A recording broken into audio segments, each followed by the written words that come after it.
ఆశ్చర్యకరమైన దేవుడు మనతోనూ మన యందు ఉన్నాడన్న సంగతిని జ్ఞాపం చేసుకుందాం. దేవునికి స్తోత్రములు కలుగును గాక. దేవానికి వందనాలయ్యా. నిన్ను స్తుతిస్తున్నాను ప్రభు, నేను ఘనపరుస్తున్నాను తండ్రి, నేను మహిమపరచుకుంటున్నాను తండ్రి. నీకే వందనాలు, స్తోత్రాలు నాయనా. హల్లెలూయా, హల్లెలూయా తండ్రి, మీకు వందనాలు, వందనాలు, వందనాలు. పరిశుద్ధుడా నీకు వందనాలయ్యా. నీకు స్తుతి చెల్లిస్తున్నాను. దేవాది దేవునికే సకల మహిమలు కలుగును గాక. హల్లెలూయా. బైబిల్ గ్రంథంలో యూనిటీ ఆఫ్ బిలీవర్స్ అనగా క్రైస్తవ విశ్వాస ఐక్యత చాలా ఇంపార్టెంట్. అసలు ఐక్యత అనేది చాలా ఇంపార్టెంట్. ఈ ఐక్యత అనేది దేవుడు కలుగు చేయాలి. శారీరకమైన ఐక్యతలు ఉంటాయి, ఆత్మ సంబంధమైన ఐక్యతలు ఉంటాయి. శారీరక సంబంధమైన ఐక్యత అనేది కొద్ది దినాలు, కొద్ది క్షణాలు తర్వాత మళ్ళీ బద్ధ విరోధాలు ఏర్పడే పరిస్థితులు కూడా ప్రపంచంలో సంభవిస్తూ ఉంటాయి. కనుక దేవుని వాక్యానుసారంగా, దేవుని ఆత్మానుసారంగా ఆత్మ కలిగించు ఐక్యతను కలిగి ఉండే జీవితాన్ని దేవుడు ఆశీర్వదిస్తాడని పరిశుద్ధాత్మ దేవుడు మాట్లాడుతున్నాడు. ప్రపంచంలోనూ ఎవరితో ఏ విధంగా ఉన్నా దేవునితో ముందు ఐక్యత కలిగి తీరాలి. సర్వశక్తిమంతునితో నీకు ఐక్యత లేకపోతే, సృష్టించే సృష్టికర్తతో నీకు ఐక్యత లేకపోతే, నీ కొరకు నా కొరకు ప్రాణం పెట్టి రక్తం కాచిన యేసుతోనే నీకు ఐక్యత లేకపోతే, తండ్రి కుమార పరిశుద్ధాత్మ దేవునితో నీకు ఐక్యత లేకపోతే, సృష్టిలో నువ్వు ఎవరితో ఐక్యంగా ఉన్నావు అనుకుంటే అది భ్రమ అన్న సంగతిని ఆలోచించాలి. దేవునికి స్తోత్రం కలుగును గాక. ఎందుకంటే నిన్ను సృష్టించిన సృష్టికర్తతో నీకు సరైన సంబంధం లేనప్పుడు నీకు ప్రపంచంలో ఎవరితోనూ సరైన సంబంధంగా ఉండలేవు. అది 100% సత్యమని గ్రహించాలి. దేవునికి స్తోత్రం. కనుక సంఘంలో బిలీవర్స్ అందరూ నేర్చుకోండి. మనం ఒకరికొకరు ప్రార్థన చేయాలి, ఒకరినొకరు ఆదరించుకోవాలి, ఒకరినొకరు బలపరచుకోవాలి, ఒకరినొకరు ఉజ్జీపించుకోవాలి, ఒకరినొకరు ప్రేరేపించుకోవాలి, ఒకరినొకరు దైవ సంబంధమైనటువంటి పురుగొల్పుకొని జీవించాలి, ఒకరికొకరు సహాయం చేసుకోవాలి. ఇది వాక్యానుసారమైన ఐక్యత ప్రతి ఒక్కరిలో, ప్రతి జీవితంలో ఉండాలి. ఇది జాగ్రత్తగా మీరు నేర్చుకోమని పరిశుద్ధాత్మ తండ్రి నాతో మీతో మాట్లాడుతున్నాడు. మొదటి పేతురు గ్రంథము 3వ అధ్యాయము 8వ వచనాన్ని చూడండి. నేను క్లుప్తమైన మాట చెప్పి ముగిస్తాను, ఎందుకంటే ఈరోజు చాలా టైం అయింది. మీరందరూ ఏక మనస్కులై ఒకరు సుఖముల యందు ఒకరు పాలుపడి సహోదర ప్రేమల వారును కరుణాచిత్తులను వినయ మనస్కులనై ఉండండి. దేవుని స్తోత్రం. ఆశీర్వాదముకు వాక్కుటకు మీరు పిలువ కనుక కీడుకు ప్రతి కీడైనను దోషణకు ప్రతి దోషమైనను చేయక దీవించుడి. అంతేనండి.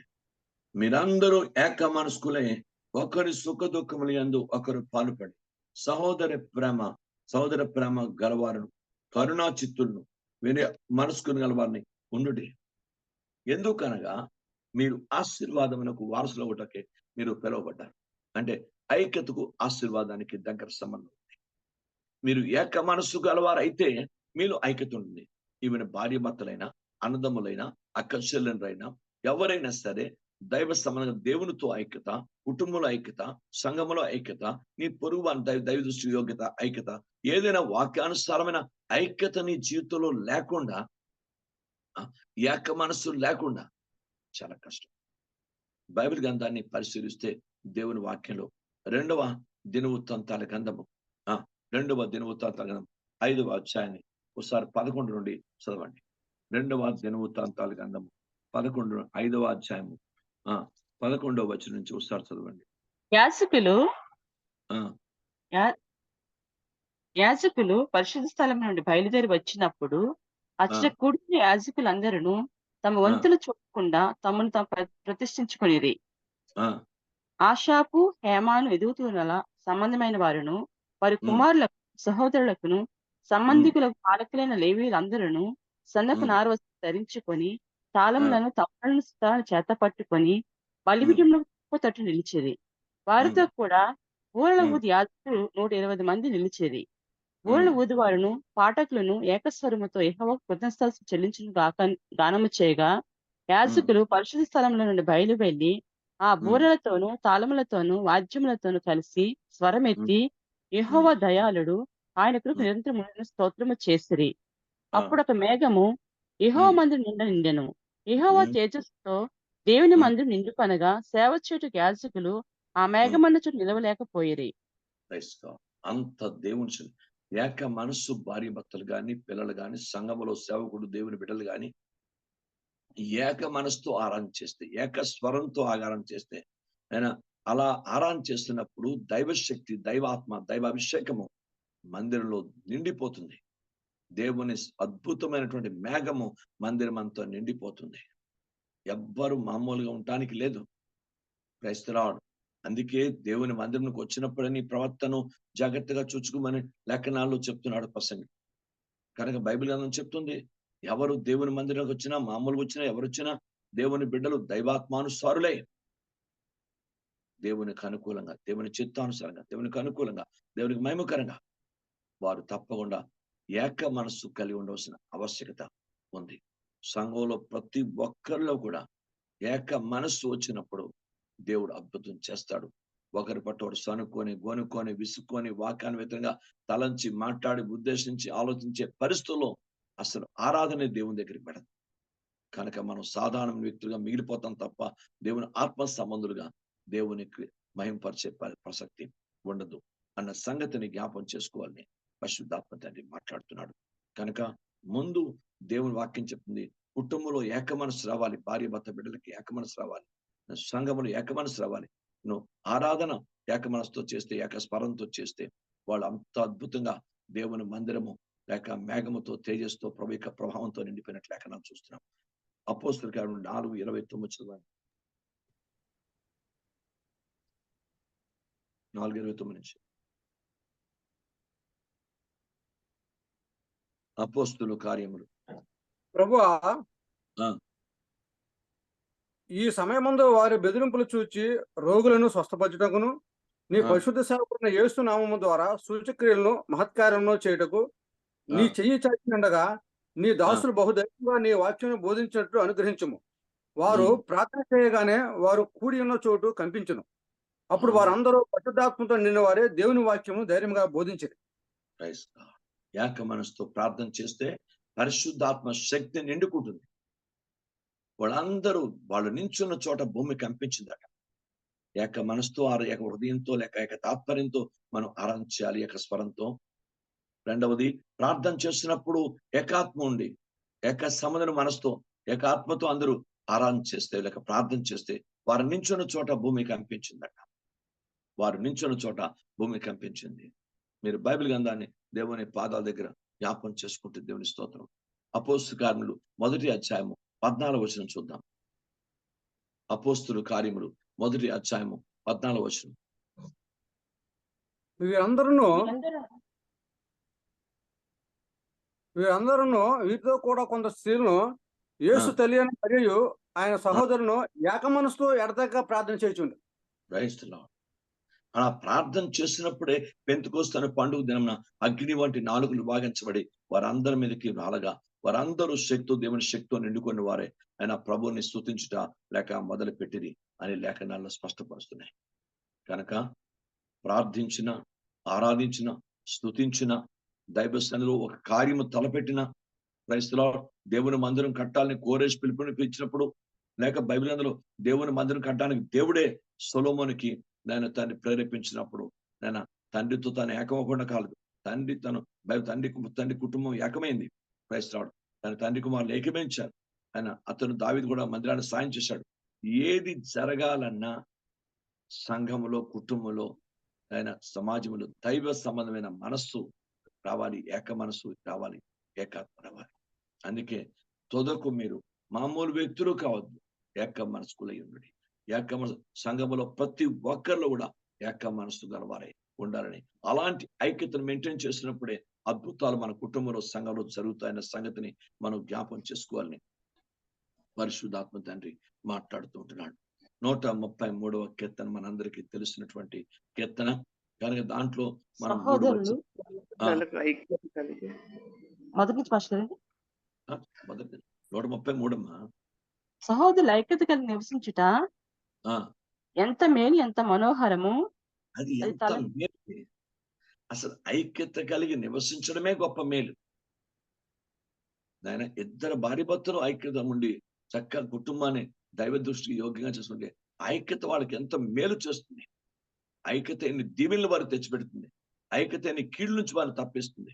ఐక్యత ఎంత ఆశీర్వాదాలని వాళ్ళ జీవితంలో నింపుతుంది. ఎంత దేవుని ఆత్మానుసారమైన కార్యములు వాళ్ళ జీవితంలో నింపుతుంది.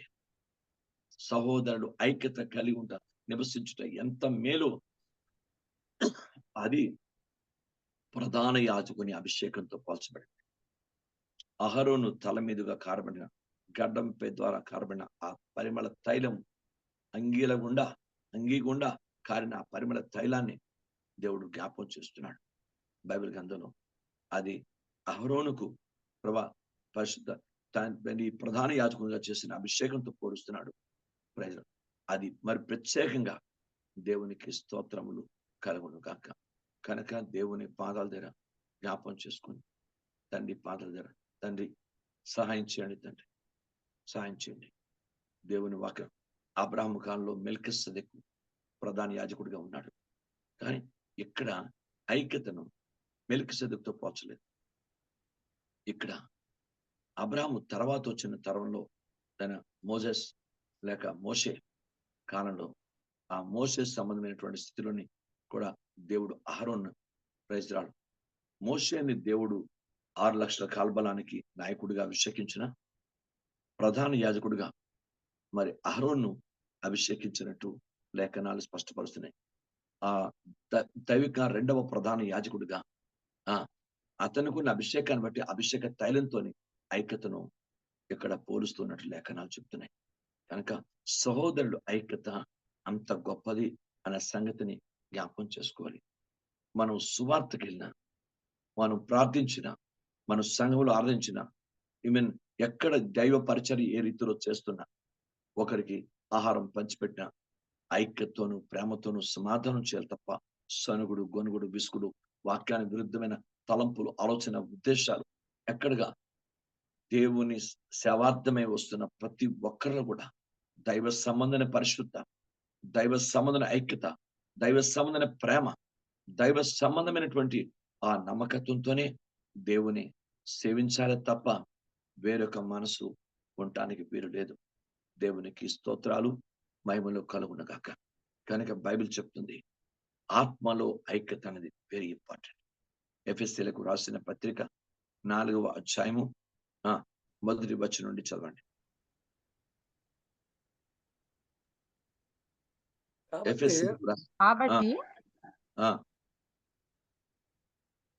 చదవండి. కాబట్టి మీరు సమాధానమైన బంధము చేత ఆత్మ కలిగించి ఐక్యమును కాపాడుకున్నట్టు యందు శ్రద్ధ కలిగిన వారై ప్రేమతో ఒకనొకడు సహించుచు మీరు పిలువబడిన పిలుపుకు తగినట్టుగా దీర్ఘశాంతంతో కూడిన సంపూర్ణ వినయముతోను సాత్వికముతో నడుచుకునవలెనని ప్రభువును బట్టి ఖైదీనని నేను బతిమాలుకొనుచున్నాను. చాలండి, శరీరం ఒక చాలమ్మా. బైబిల్ గ్రంథం చెప్తుంది లేఖనాల్లో దేవుడి నిర్మాణమే ఒక అద్భుత నిర్మాణం. ఆయన శరీరము, ఆయన అవయవాలు మనం నిర్మించే విధానం, ఇవన్నీ ఒక అవయవానికి ఒక అవయవం పొందుకుంటారు. దాంతో కాలు నాకు సంబంధం లేదని చేతితో చెప్పడానికి వీలేదు, చేయి నాకు సంబంధం లేదని కాలుతో చెప్పడానికి వీలేదు. ఇది శారీరకమైన పరిస్థితి. కొంచెం లోపలికి వెళ్తే ఆత్మ కలిగించు ఐక్యత వేరు. ఆత్మ కలిగించు ఐక్యత దేవుని దైవ దృష్టి సమాధాన సంబంధమైనటువంటి స్థితి నుంచి వస్తుంది. బైబిల్ అని చెప్తుంది మన బంధమే సమాధాన బంధం. దేవునితో మనకున్న సంబంధమే సమాధాన బంధం. ఆ బంధంలోంచి వచ్చిందే ఐక్యత. అందుకే జాగ్రత్తగా గమనించండి. ఇది ఎక్కడి నుంచో ఐక్యత వస్తే మనకి శారీరకంగా ఉంటుంది. ఉదాహరణకి దైవవాక్యం, ఇద్దరు తాగుబోతున్నారు అనుకోండి, ఇద్దరు తాగుతారు, ఒకళ్ళు డబ్బులు మొదలు పెట్టుకుంటారు, ఇప్పించుకుంటారు, ఇద్దరు మత్తులు అయిపోతారు. ఆ మరుసటి రోజు జాగ్రత్తగా గమనించుకోండి. ఆ మత్తులో ఉన్నప్పుడు మాయా నీకు నా ప్రాణం ఇచ్చేస్తాను, మాయా నీకు ప్రాణం ఇచ్చేస్తాను అనుకుంటారు తప్ప ఆ మరుసటి మత్తు దిగిపోయిన వెంటనే ఒకరికొరు దైవవాక్యానికి వ్యతిరేకంగా బద్ధ శత్రువులు అయిపోయిన ప్రమాదాలు కూడా ప్రపంచంలో జరుగుతున్నాయి. ప్రపంచంలో జరుగుతుంది. కానీ ఆత్మ కలిగించు ఐక్యత. యేసు ప్రభువారు ప్రార్థన చేశాడు తండ్రికి. యోహాను సువార్త 17 తండ్రి, మీరు నేను ఏకమైనట్టు వారు మనతో ఏకమైనట్లు మీరు వారికి కృప అనుగ్రహించండి. Praise the Lord. అలా ఏకమై ఉన్న పక్షానే దేవుడు తన కుమారుడికి ఏది ఇచ్చాడో ఆ కుమారుడు ఆ యొక్క ప్రజలకు అదే ఇచ్చాడు, మహిమనిచ్చాడు. Praise the lord. బైబిల్ గ్రంథంలో ఉంది, లేఖనాల్లో దేవునికి స్తోత్రం. ఆయన తన కృపనిచ్చాడు, ఆయన దైవ నీతిమత్వంలో పాలుపంపులు ఇచ్చాడు. ఇవన్నీ కూడా వాక్యానుసారంగా మీరు గమనించాలి. దేవునికి స్తోత్రం. ఎందుకంటే వారు ఐక్యం, తండ్రి కుమార పరిశుద్ధాత్మక ఐక్యత వెరీ పవర్ఫుల్, వెరీ పవర్ఫుల్. ఎందుకంటే ఎక్కడ తండ్రి చిత్తం లేకుండా కుమారుడు కానీ, కుమారుడికి ఆలోచన లేకుండా ఈ పరిశుద్ధ ఎక్కడ ఏ విధంగా చిన్న గడబడి. తండ్రి కుమార పరిశుద్ధాత్మ కంప్లీట్ వర్క్ అంతా ముగ్గురు, సృష్టి యావత్తు తండ్రి కుమార పరిశుద్ధాత్మ జరిగింది. తండ్రి లోకము సృష్టించాడు కుమారుడు ద్వారా, అనగా వాక్యం ద్వారా. పరిశుద్ధాత్మ దాని అను క్రియా పూర్వకమైన రీతి దాన్ని చేశాడు. దేవునికి స్తోత్రం కలుగుగాక. అంటే సృష్టి ఆరంభంలోనే కుమారుడు వాక్య రూపంలో ఉన్న తండ్రి పరిశుద్ధాత్మ అగాధ జలం మీద అల్లాడుతుందని బైబిల్ గ్రంథం చెప్తుంది. దేవునికి స్తోత్రం. బైబిల్ గ్రంథాన్ని పరిశీలించండి. కనుక తండ్రి కుమార పరిశుద్ధాత్మకి ఏ ఐక్యత ఉందో సంఘము అదే ఐక్యత మెయింటైన్ చేయాలి. ఆ దైవిక ఐక్యత, వారు ఏకమైనట్టు మనము ఏకమై ఉంటాం. గుర్తుపెట్టుకోండి. ఎవరో మీరు ఆ ఉదాహరణ తీసుకోవద్దు. ఎవరో ఐక్యతలో ఉదాహరణ తీసుకోండి. తండ్రి కుమార పరిశుద్ధాత్మ దేవుడు ఏ ఐక్యతలో ఉన్నాడో అదే ఐక్యత కుటుంబంలో మెయింటైన్ చేయాలి, సంఘంలో మెయింటైన్ చేయాలి, సేవకుడు తన బిడ్డలు మెయింటైన్ చేయాలి. అలా దైవాక్యానుసార ఐక్యత ఉంటే ఆ ఐక్యతకు దేవుడు తగిన ఆశీర్వాదాన్ని ఇస్తాడు. దేవునికి స్తోత్రం కలుగుగాక. ఐక్యత అంటే ప్రపంచంలో బోల్డ్ ఉన్నాయి, చాలా బోల్డ్ ఐక్యతలు ఉన్నాయి. అవన్నీ టెంపరీ లోకంలో. కానీ దేవునితో నీకున్న దైవ ఐక్యత, కుమారునితో ఆ పరిశుద్ధాత్మతో నీకున్న దైవ ఐక్యత, ఆ కుటుంబంలో కూడా అదే ఐక్యతను మెయింటైన్ చేసే విధానం ఉండాలి. ఆ ఐక్యత ఏంటంటే కష్టం వస్తుంది, శ్రమ వస్తుంది, బాధ వస్తుంది, ఇబ్బంది వస్తుంది, వాటిని తట్టుకొని అదే ప్రేమను చూపించగలిగిన స్థితి నాకు మీకు ఉండాలి. దేవుని స్తోత్రం. చిన్న తేడా వస్తే మనిషి మీద విసుకుంటాం, మనిషిని తోసేస్తుంటాం.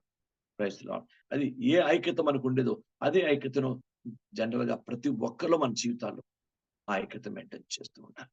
దేవునికి స్తోత్రం కలుగును కాక. ప్రతి ఒక్కరూ నేను మీరు కూడా ఆలోచిద్దాం. దానికి ఎంతో భరిస్తే తప్ప ఐక్యత అనేది రాదు. ఒక వ్యక్తిని ప్రేమించడమే కాదు, నమ్మడమే కాదు, భరించాలి. భరిస్తేనే ఐక్యత వస్తుంది. అది క్రీస్తు మనల్ని భరించాడు. దేవునికి స్తోత్రం. బైబిల్ గ్రంథం చెప్తుంది, ఆయన మన వ్యసనం భరించను, మన రోగములను భరించను. ఇవన్నీ బైబిల్ గ్రంథం. ఆయన భరించాడు అవన్నీ.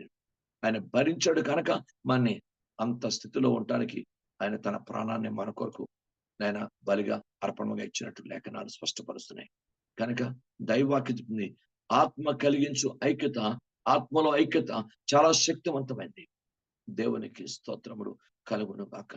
బైబిల్ గ్రంథంలో దేవునికి మహిమ. కనుక గుర్తుపెట్టుకొని ప్రార్థన చేయాలి. ఎందుకంటే దాన్ని గిజ్జోను కూడా జ్ఞాపం చేశాడు.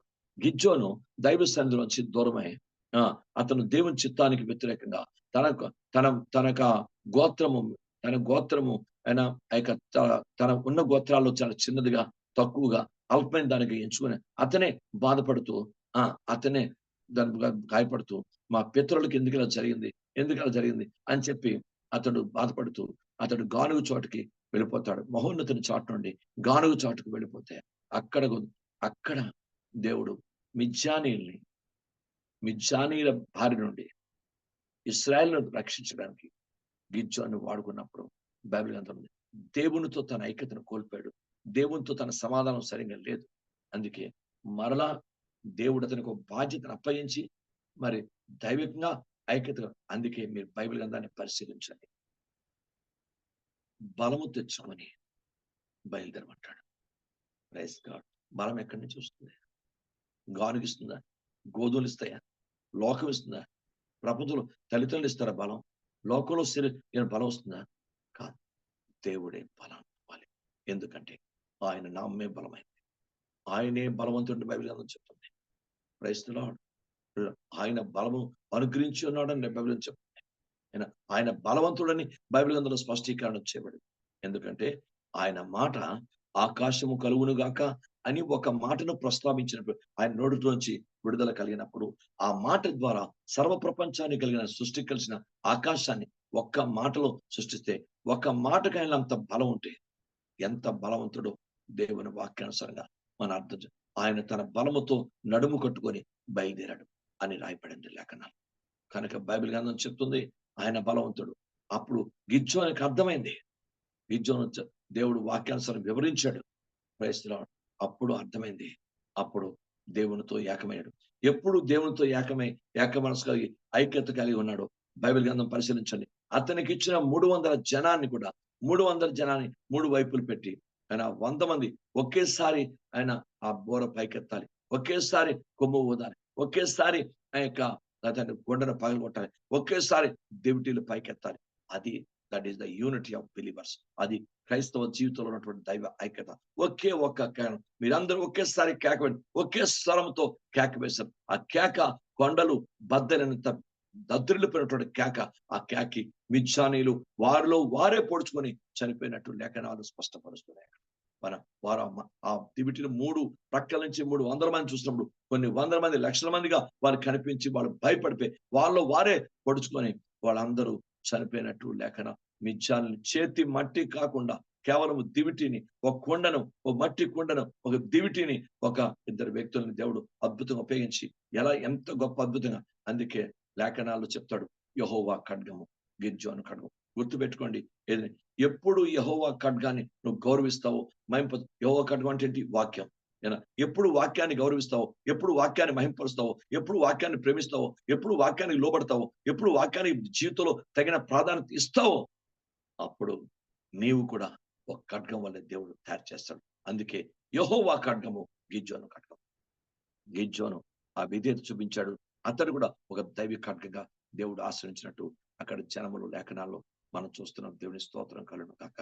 కనుక బైబిల్ చెప్తుంది దేవుని వాక్యాన్ని కూడా వాక్య ఖడ్గం అంటే సామాన్య విషయం కాదు. క్రైస్తవుడు కనుక ఆ దైవ ఖడ్గాన్ని మనం చిన్న చూపు చూడటానికి లేదు.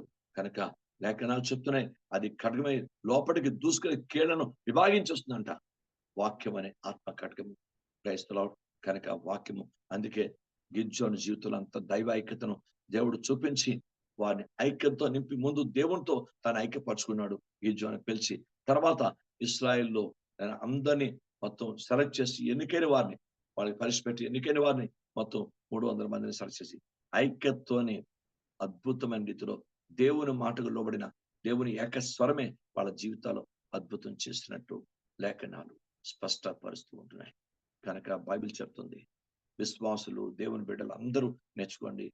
దైవ ఐక్యత కుటుంబంలో మెయింటైన్ చేయాలా అండి. ఒకరికొకరు అండి పుట్టుకతో ఉదాహరణకు ఓ భర్త భార్య దేవుడు జతపరచడం అంటారు. ఎవరి మనస్తత్వం ఎవరికి తెలియదు. కానీ ఇద్దరు దేవుడు జతపరిచి ఇద్దరు ఒకటి అవ్వాలి, ఇద్దరు ఐక్యం కావాలి. బైబిల్ గ్రంథం ఉంది లేఖనాల ప్రకారం. కనుక అన్నదమ్ములు, అక్క చెల్లెలు, కుటుంబీకులు, బిలీవర్స్ మనం ఎవరెవరో తెలియదు. నేను తల్లి గర్భాన్ని పుట్టి నేను ఎక్కడి నుంచి వచ్చాను, మీ తల్లి మీరు ఎక్కడి నుంచి వచ్చాను, అందరూ కలిసి దేవుడు ఒక సంఘముగా దేవుడు మనని నిర్మించాడు. అంటే మనలో దైవ ఐక్యత ఎక్కడ కొదువు కాకూడదు. మనంతా ఎంతసేపు గొనుక్కొని విసుక్కొని వాక్యాన్ని వ్యతిరేకంగా ఆత్మ వ్యతిరేకంగా సంఘములో దయచేసి ఉండద్దు. మనందరూ దేన్ని సేవకుని మీద సనుగుడు గర్వడం చేయొద్దు. అలాగే మీలో మీరు సనుగుడు కొనుగోలు చేయదు. ఎవరి మీద ఎవరికి పగలు, ద్వేషాలు, కోపాలు, అపవిత్రమైనటువంటి వాక్యాన్ని వ్యతిరేకమైన మనస్తత్వాలు, ఆలోచన మనందరం ఒక తండ్రి బిడ్డలం గుర్తుపెట్టుకోవాలి. దేవుని ఒకే రక్తంతో కడగబడిన వారు మనం. ఆ దైవ ఐక్యత మంద లేకపోతే మనం క్రీస్తు రాజ్యానికి మనం అనర్హులు అన్న సంగతిని గుర్తుపెట్టుకోవాలని పరిశుద్ధాత్మ తండ్రి మాట్లాడుతుంటున్నాడు. కనుక బైబిల్ గ్రంథం చెప్తుంది ఒకటోది ఏక మనస్సు, రెండోది ఆత్మ కలిగించు ఐక్యత, మూడవది దేవుని వాక్యం. మనం ఎందుకు ఆత్మ కలిగిన ఐక్యతలో వచ్చాం కనుక అందరూ ఒక సంఘముగా మనం ఐక్యతను కాపాడుకునే బద్దులుగా మనం ఉండి తీరాలి. ఆఖరిగా మాట నేను చెప్పి నేను ముగిస్తూ ఉంటాను. తర్వాత మిగతా విషయాలు చెప్తాను. ఎఫెసీయులకు రాసిన పత్రిక 4వ అధ్యాయం 4 నుంచి 6 వరకు చదవండి. శరీరం ఒక్కటే ఆత్మయు ఒక్కడే. ఆ ప్రకారమే మీ పిలుపు విషయమై ఒకటి నిరీక్షణ ఎందుటకు పిలువబడితిరి. ప్రభువు ఒక్కడే, విశ్వాసం ఒక్కటే, బాప్తిసం ఒక్కటే, అందరికీ రైట్. తండ్రిని దేవుడు ఒక్కడే. ఒక్కడే, విశ్వాసం ఒక్కటే. 11 విశ్వాసాలు ఉండవు, 12 విశ్వాసాలు, 10 విశ్వాసాలు, ఇష్టం వచ్చినట్టు విశ్వాసంలో విశ్వాసం ఒక్కటే. ఆత్మ ఒక్కడే, దేవుడు ఒక్కడే, ఒకే విశ్వాసం మెయింటైన్ చేయాలి. సంఘం అందరికీ ఆ దైవిక విశ్వాస పరిమాణాలు ఉంటాయి, పరిమాణాలు. కానీ ఆ పరిమాణాల నుంచి అందరూ కలిపి ఒకే పరిమాణంకి వచ్చేయాలి. దేవునికి స్తోత్రములు కలుగును కాక. ఒకే పరిమాణానికి వచ్చేయాలి. దేవునికి స్తోత్రం. గుర్తుపెట్టుకోండి, దేవుని పాదాల దగ్గర నేనైనా మీరైనా నేర్చుకుందాం. దేవునికి స్తోత్రం కలుగును కాక. నాకు మీకు కూడా పరిశుద్ధాత్మ మాట్లాడుతున్నాడు. ఆత్మ ఒక్కడే, దేవుడు ఒక్కడే, విశ్వాసం ఒక్కటే. మనం అందరూ ఒకే విశ్వాసం. ఏంటంటే ఏదైతే ఆయనకు కలిగిన దైవిక విశ్వాసమో ఆ విశ్వాసంలోనికి మనం వెళ్ళాలి. మన ఇష్టం వచ్చినట్టు కాదు. క్రైస్తవుడు కొంతమందికి ఎక్కువ విశ్వాసం ఉండొచ్చు, కొంతమంది తక్కువ విశ్వాసం ఉండొచ్చు. బట్ విశ్వాసం ఒకటి. దేవుని స్తోత్రం. ఎందుకంటే నీవు ఏదైతే దేవుని పాదాల దగ్గర జ్ఞాపం చేసుకొని ఆయన వాక్యాన్ని ఉన్నది ఉన్నట్టు నమ్మి, ఉన్నది ఉన్నట్టు వాక్యాన్ని గైకుంటూ ప్రారంభించడం, జీవించడం ఉంటే విశ్వాసం అది కాదు. కొంతమంది విశ్వాసాన్ని ఎక్కువగా పెంచుకునే ప్రయత్నం కూడా చేయొచ్చు. క్రైస్తవుడు దేవునికి స్తోత్రం కలుగునుగాక. విన తప్పకుండా నా జీవితంలో దేవుడు కార్యం చేస్తాడు. దేవునికి స్తోత్రములు కలుగునుగాక. క్రైస్తవుడు గుర్తుపెట్టుకోండి, దేవుని పాదాలు అందరూ నేర్చుకుందాం. క్రైస్తవుడు నాకు మీకు కూడా పరిశుద్ధాత్ముడు మాట్లాడుతున్నాడు. మీకు అదేనా, కొన్నిసార్లు ఉపవాసం చేయడానికి చాలా కష్టమవుతుంది, చాలా కష్టమవుతుంది. ఎందుకంటే వయసును బట్టి దాంట్లో బీపీ షుగర్ ఉంది, వయసును బట్టి దాంట్లో బీపీ షుగర్ ఉంది కనుక కొంచెం కష్టమవుతుంది. కానీ ఎంతో సరే ఈరోజు ఏదైనా తినేయాలి, దేవుడు నన్ను హింసించడు, శిక్షించడు, నా సంగతి, నా బలహీనత దేవుడు తెలుసు కదా అని నేను కొన్నిసార్లు దేవుడు అనుకుంటాను. కానీ దేవుని ఆత్మతో మాట్లాడుతుంటాడు. ఒక్క పూట ఉండే ఒక్క పూట కూడా నువ్వు దేవుని పాదాల దగ్గర ఉండలేవా?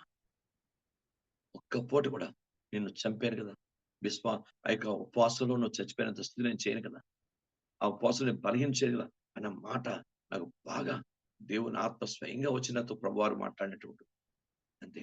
అంటే నిజమే తండ్రి, నిజమే. కొన్ని దినాలు నీ జీవితంలో అన్ని మానే బతికావు. Praise the name.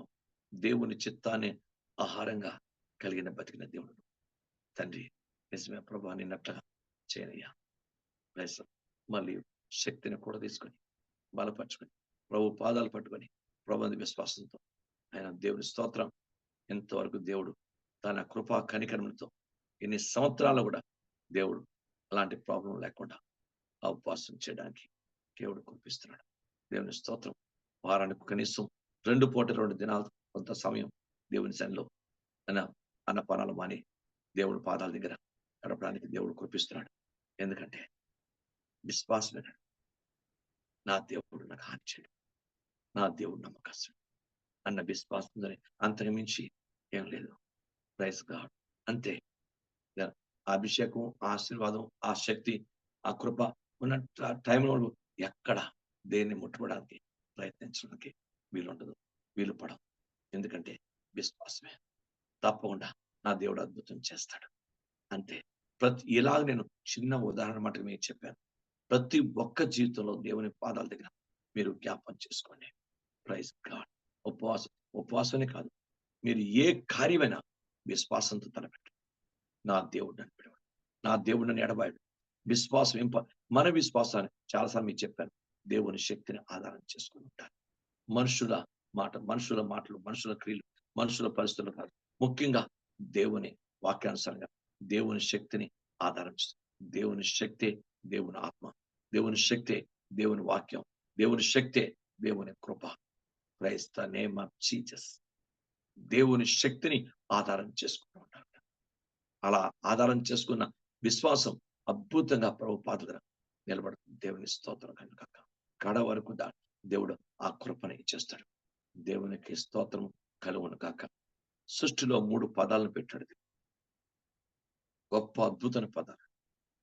క్రైస్తవుడు ప్రేమ, నిరీక్షణ, విశ్వాసం, ఈ 3 కూడా చాలా ఉన్నతమైనవి. దేవుని స్తోత్రం. దాంట్లో ఎక్కువగా దేవుడు ప్రేమకు ప్రాధాన్యత ఇచ్చాడు. దేవునికి స్తోత్రం. మీకు అదంతా ప్రేమ, విశ్వాసము, నిరీక్షణ, ఈ 3 కూడా సృష్టిలో చాలా అద్భుతమైన సంగతి. తండ్రి, కుమార, పరిశుద్ధాత్మ ఎలాగో, గాలి, నీరు, ఆహారం ఎలాగో, ఈ 3 కూడా ఇంపార్టెంట్ పదాలు.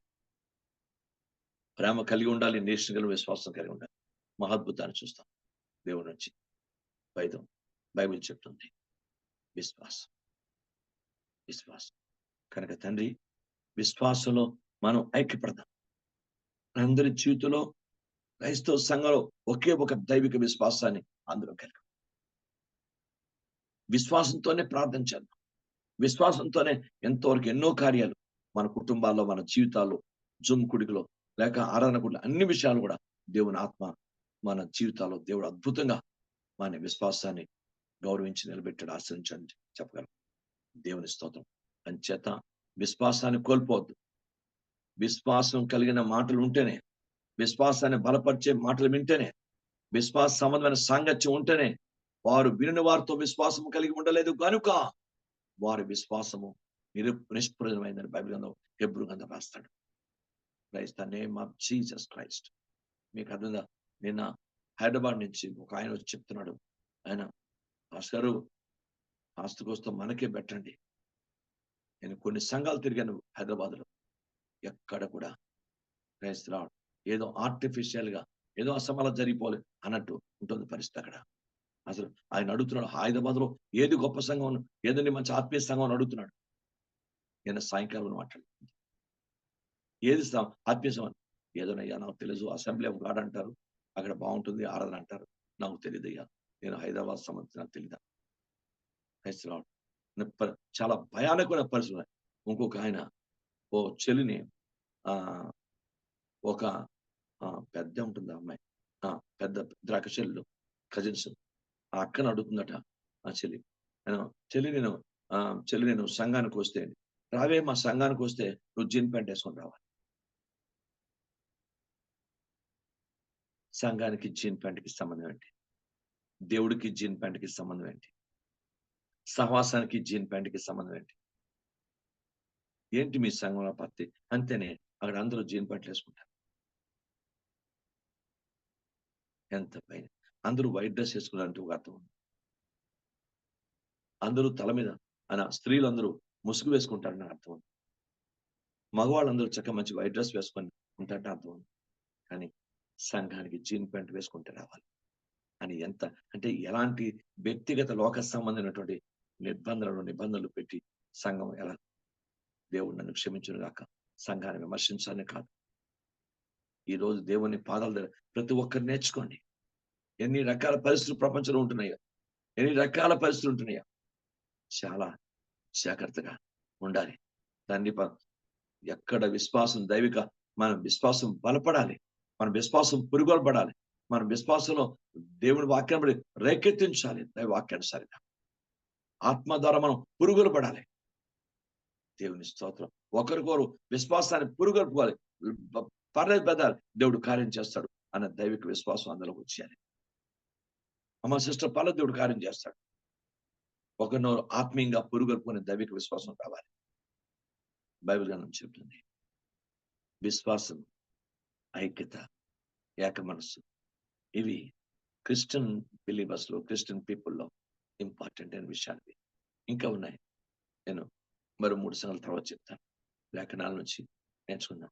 కనుక క్రిస్టియన్ బిలీవర్స్ ఐక్యత, క్రైస్తవ విశ్వాస ఐక్యత చాలా గొప్పది. కనుక ఎవరు అనేకంగా ఉండే ప్రయత్నం చేయకండి. వాళ్ళు ఏ బ్రదర్ మీద, సిస్టర్ మీద విసుకున్నా, తండ్రి క్షమించండి. ఆ బ్రదర్ని నీకు వ్యతిరేకంగా మాట్లాడాను, ఆ సిస్టర్ని నీకు వ్యతిరేకంగా మాట్లాడాను, లేక ఆ యవనస్తుని నీకు వ్యతిరేకంగా మాట్లాడాను, క్షమించండి. మాలో ఐక్యత, ప్రేమ, సమాధానం, ఏక మనస్సు, ఏకాత్మ, ఏక విశ్వాసం, ఆ దైవిక స్థితి మాకు దయచేయండి. అందరిని దీవించమని ప్రార్థన చేద్దాం. దేవుడు తన మాటలను మనకు దీవించును కాక. క్రైస్తవ విశ్వాస ఐక్యత చాలా గొప్పది. దేవుడి స్తోత్రం. ప్రార్థన చేద్దాం. దేవుడు తన మాటలు మన వెనుకల్లో దీవించును కాక. ఆత్మ ప్రేరేపణ కలిగి ప్రార్థించండి.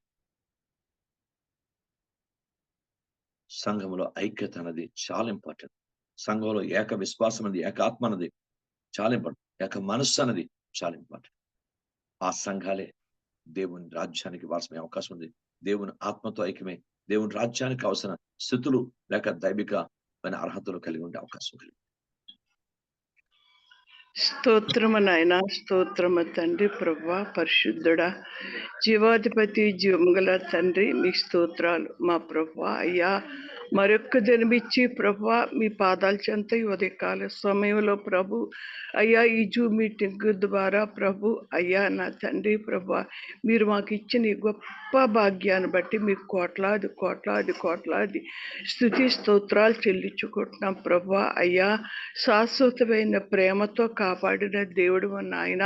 అయ్యా, విడువక మరువక ఎడబాయక కాపాడిన దేవుడు మీరు ఒక్కరే బాబయ్యా. మీ స్తోత్రాలు నా తండ్రి. నా పాపం, శాపం, ఆవిధేయత ఏదున్నా నన్ను క్షమించి ప్రభా నాలోంచి తీసివేసి మీ అమూల్యమైన రక్తంలో కడిగి మీ ఆత్మతో నన్ను నింపమని వేడుకుంటున్నాను బాబయ్యా. మీ స్తోత్రాలు అయ్యా. ఆరాధనలో మీరు పొందారు ప్రభు అయ్యా. మీ స్తోత్రాలు నా తండ్రి. అయ్యా, విజ్ఞాపనలన్నీ మీరు ఆలకించి మీరు ఆమెను అన్నందుకు మీకు కోట్లాది స్తుతి స్తోత్రాలు మా ప్రభు. మీకు స్తోత్రాలు. ఇదిగో నా తండ్రి, మీ సేవకులు